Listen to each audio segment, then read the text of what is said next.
underrated, and the rest I'll go from memory. Some are exclusive to PlayStation, some are not. So I really don't know if I could think of. I played a good amount of PS2 games, but not as much as like the original Xbox.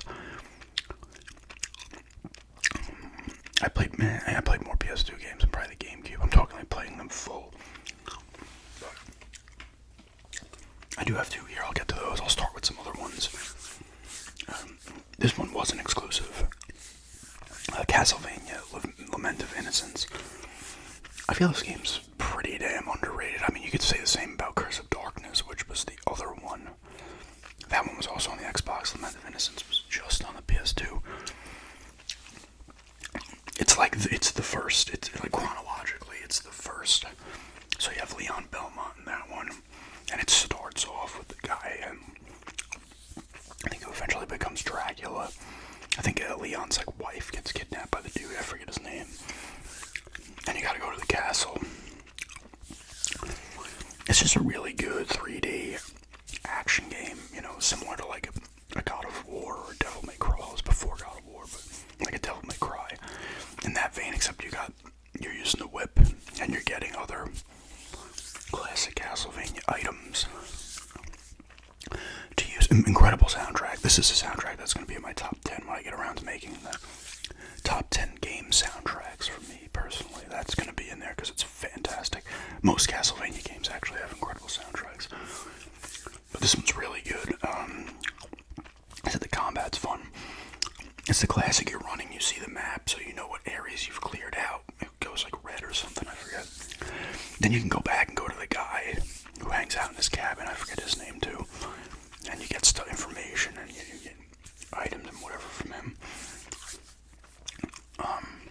And you're fighting classic Castlevania bosses and stuff as well. It's just a really good game. Leon's a pretty good character as well. And there's a little bit of platforming as well, but not a ton. But it works. It's. I mean, I did not play. I forget what the second one's called on the Nintendo 64. I played Castlevania 64 back then, and I actually enjoyed it. I know a lot of people shit on it. I thought it was pretty solid. I forget what the second one was called. That one was a little more well received, but I only rented it once. I think you end up being a wolf in that one. I forget it. But Lament of Innocence is much better than both of those. I like it more than Curse of Darkness as well. Curse of Darkness does some different things, but Lament of Innocence is an excellent game. And I don't think, you can almost say the Castlevania series in general is a little underrated.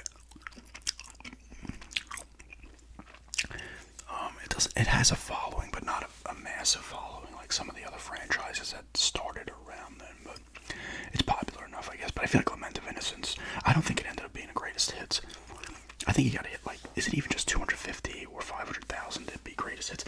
And some of the games in here were greatest hits, but compared to the base that the PS2 had, I would still consider some of them underrated.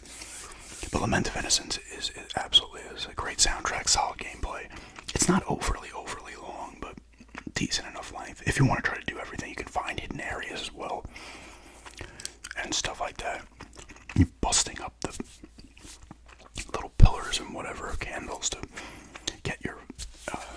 Is it still hearts in that one that give you like ammo for your sub weapons? But it is a really good game. I think you fight death actually at the end. You go down to like the basement of the castle, and he's there. He's like a huge thing. Really good game though. I would actually check it out just because it's cool. If you're into Castlevania and you happen to not play it, definitely check it out. But even in general, it's just a solid action game from that era. And I played it recently. Well, it was probably like 5-6 years ago, but recent enough compared to when it came out. I think it came out in 2003. I remember I traded in a bunch of games to pre-order that game, or maybe it was already out and I picked it up. Excellent game though, with a great soundtrack. I'll do one of the physical games here. State of Emergency. I want to say this might have been a greatest hits, but I don't know. Rockstar eventually made a second, but it wasn't received. This one reviewed fairly well. It's essentially kind of a riot simulator, but the reason the riots are going on is because like the corporation has kind of taken over. I think it's like the toppling of the federal government, and then the corporation comes in and takes over, and now people are pissed. So you're doing missions where you're going around blowing up stuff and other type things. But the cool thing about this game, and especially on the Xbox you could put custom soundtracks in, but this one you couldn't, obviously. But there was a mode where it's just kind of an arcade mode where you're trying to destroy as much stuff as possible to get points, which was super fun and addicting, actually. The main game's decent enough. You can choose between different characters, or you get them at different points, I forget. Two of them run the back here. This guy and her. I think there's a few others. They probably have them in here.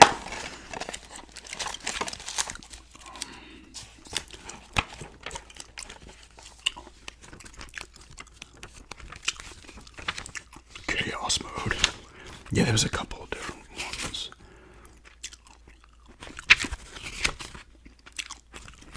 Come on, where are they? Hector Soldado, sorry, Anna Price, Ricky Trang, Eddie Raymonds, and Roy McNeil were the characters. You get a bunch of weapons and stuff. It's kind of an arcadey type game, which I kind of liked. You know, but I thought it was cool. It reviewed fairly well.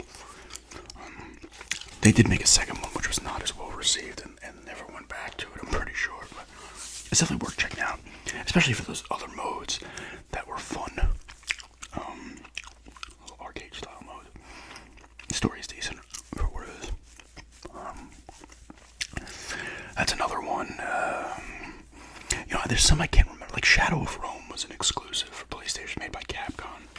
Pretty sure there's some chariot races in there and some stealth stuff. It was actually a cool game. That was another one that I don't think was the greatest hits. That was pretty cool, and that had a nice balance of like stealth and kind of action type stuff. That was definitely cool. I had it at a point a while back, and now it's a little more expensive than it used to be. Even something like Rygar, which is another exclusive. Is Rygar Capcom? No, Rygar's Tecmo, I think. That was a reimagining of the original on the NES, and that was a solid kind of arcadey style beat 'em up. Once again, this was older too, similar to Devil May Cry and stuff like that. A very short game, though, I believe. That was another one that I felt was underrated, but people didn't have any real, you know, at that point. A lot of people probably couldn't even remember who Rygar was. I'm pretty sure it is Tecmo that made that one. Stuff like those ones, and those are both exclusives. The Thing is another one. Now, this was also on the Xbox. It was probably on PC as well. Survival horror game, which apparently is getting a remaster. I saw someone had posted on Instagram, maybe it was a couple weeks ago, actually. That's getting a remaster. I was like, oh shit, and that's awesome, because that's a great survival horror game that does not get enough credit.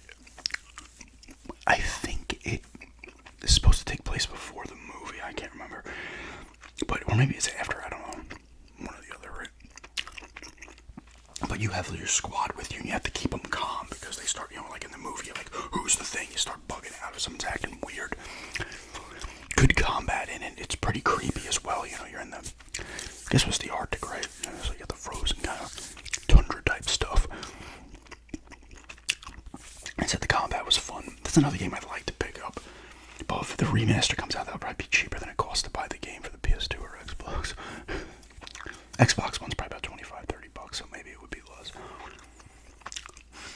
But that was another one that was underrated. I remember playing that. I played it on the Xbox, and it was just enjoyable. Good voicing act in there as well.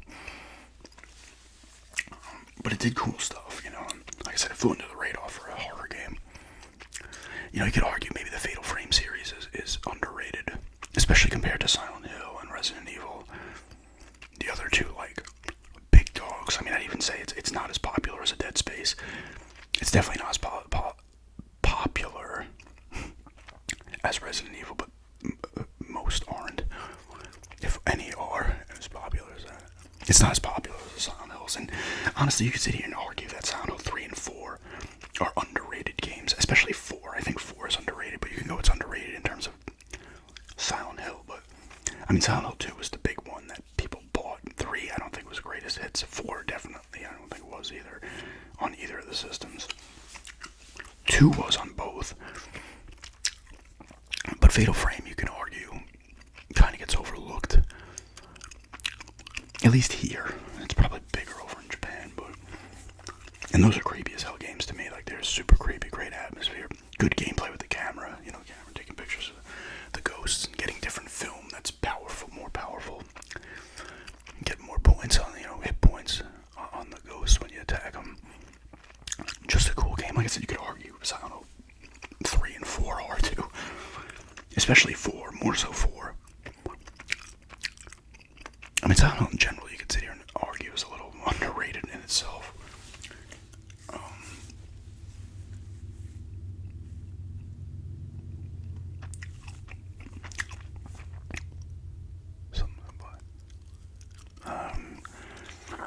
What else? Oh, let me do it while it's here. The other physical copy I have, Stunt Man.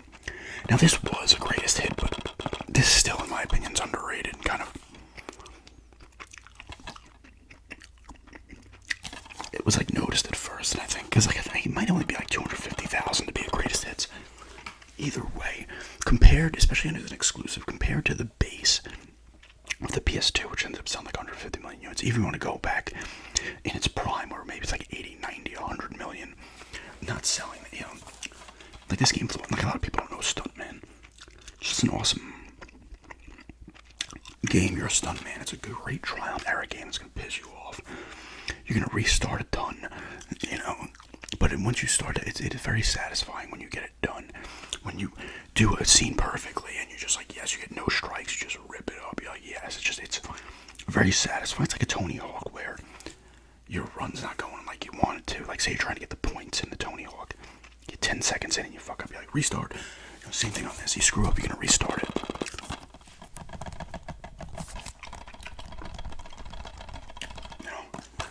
It's just a fun game, and it's funny too in the parodies of the movies that they have in here.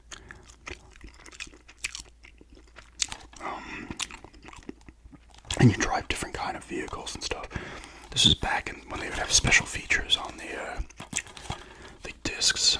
Got the making of Stunt Man stuff, exclusive Driver 3 preview, interview with leading Hollywood stunt driver Vic Armstrong.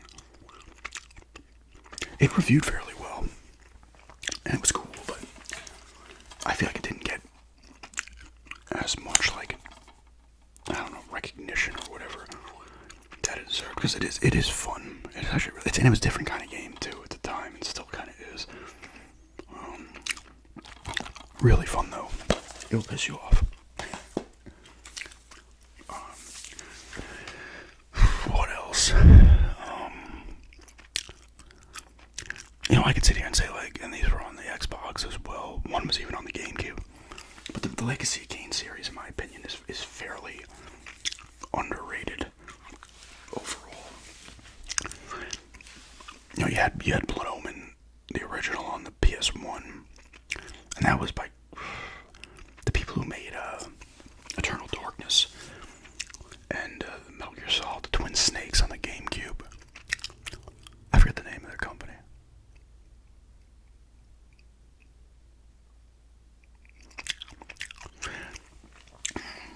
I can't remember the name of their company.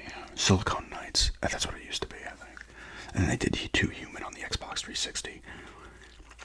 But that was supposed to originally come out on the GameCube, I think. And then it came out a completely different game than what they think they wanted to make it. But it was a top-down game on the PS1, and then the Silicon Knights didn't make it after that. And it was Blood Omen. Well, Soul Reaver came first, which was in the series as well, but you play as Raziel, who was a vampire, and he was like second in command, I think, to Kain, and then he gets his wings first, and Kain throws him in this pit, and he turns into Soul Reaver, the Elder God, saves him. And, but that's, you know, Soul Reaver and Soul Reaver 2, and Blood Omen 2, Legacy of Kain Defiance, like, all really cool games that didn't they kind of just flew under the radar. There's people who love them, but not a lot. I think they're really cool. The voice acting in those games is like second to none too. Like even back then, like the voice acting for Cain and Raziel and the Elder God and even the other characters is just excellent. I think of Simon Templeman, who was Cain, and Tony J was in there. He might have, I think he's passed, maybe he hasn't. I think he was the Elder God, I forget who does Raziel. It might have been Michael Bell, actually, who's very well known in the voice acting world. He voice acted a bunch of people in G.I. Joe back in the cartoon, back in the 80s. Same thing as Transformers, he's been around. I'm pretty sure it's Michael Bell who does Raziel. But the voice acting in those games was great, and the gameplay was fun. Good puzzles in there, and you're getting better powers as you go along. They're really good games. I would almost say that is a full series, because all of them kind of are underrated. I mean, they haven't made one since Defiance, which was like 03 or 04.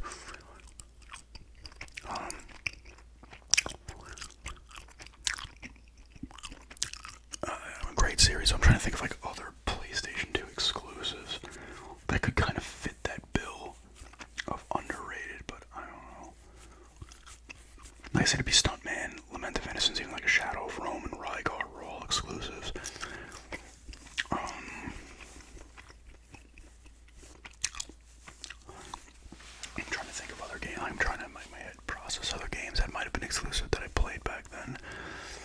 Definitely not Devil May Cry. That was not underrated. It was probably rated, and people like crammed over that when it first came out.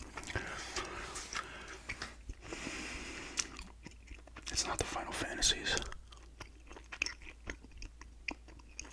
You know, maybe like a Dark Cloud 2. The first one sold really well. The second one was different. It's like kind of a world builder type, almost like an ActRaiser to an extent. But I didn't complete it. I played a good amount of it, but did not complete it.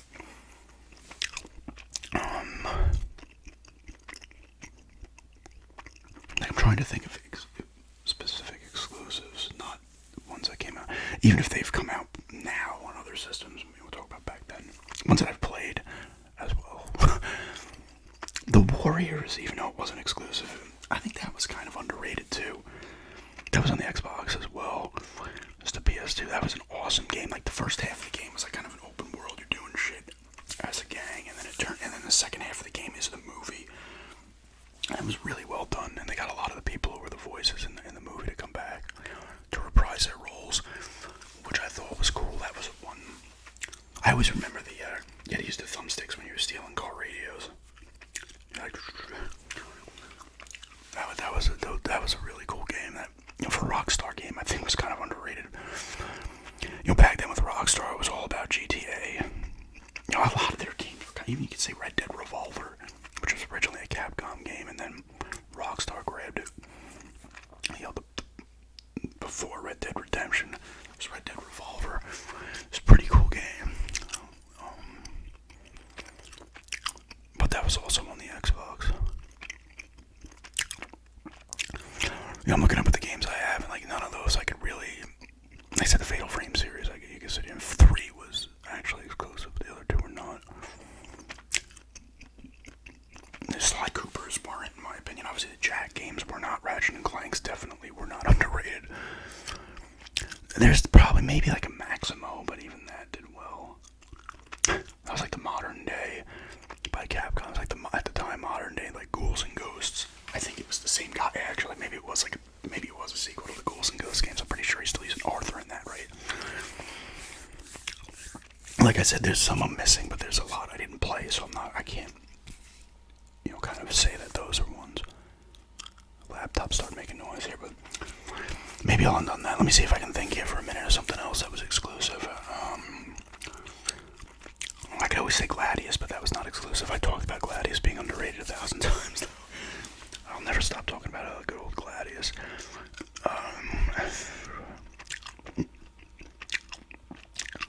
Yeah, I just don't know. And like I said, there's a lot that like Extermination was kind of underrated. That was a horror game. That was an early title for the PS2. I can't remember a ton of it. You know, maybe even Clock Tower 3 actually is pretty underrated too for the PS2. And that one was cool because Clock Tower games, like you're running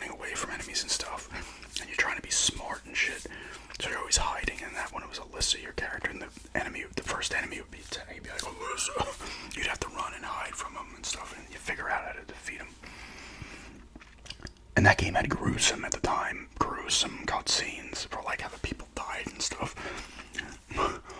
But then, yeah, I mean, that's kind of underrated, actually, Clock Tower 3. I would think. I mean, the Clock Tower series probably in general is, but like, I have not played Haunting Ground or Rule of Rose, so I can't speak to those. I haven't played enough of Cold Fear. Obscure kind of is. That was also on the Xbox. That was a cool horror game as well, but like I said, I can't remember everything about some of these games because it's been a while. Clock Tower 3, definitely. Extermination as well. I don't know if those were zombies or something else in that one. Creatures, I think. I forget. X-Files Resist or Serve is another one that was really cool. That was on the PS2. I had that game. I got it cheap on Clyde at the time. And then got rid of it. Now it's like a $60 game. Back then I got it for under $10, I think. That was a cool game. That actually was a bridge. I think it took place between like maybe 4 and 5 or 5 and 6 seasons. It was a really creepy horror game, survival horror game in the X-Files universe where I was using Mulder and Scully. It was really cool. And that, I'm pretty sure, was only on the PS2. But yeah, that's just like I said, I can't remember a lot of them. Some, like Stunt Man and Castlevania, I can remember more of, and The Thing and stuff like that. But like even Shadow of Rome and Rygar is pretty straightforward. It's a hack and slash 3D, which is like a reimagining of the original on the NES. And it's fun. The combat was fun in that game. It was pretty short though. But yeah, let's just request here for some underrated PS2 games. Some were multi-platform as well, but yeah, thanks for checking this out, and have a good day.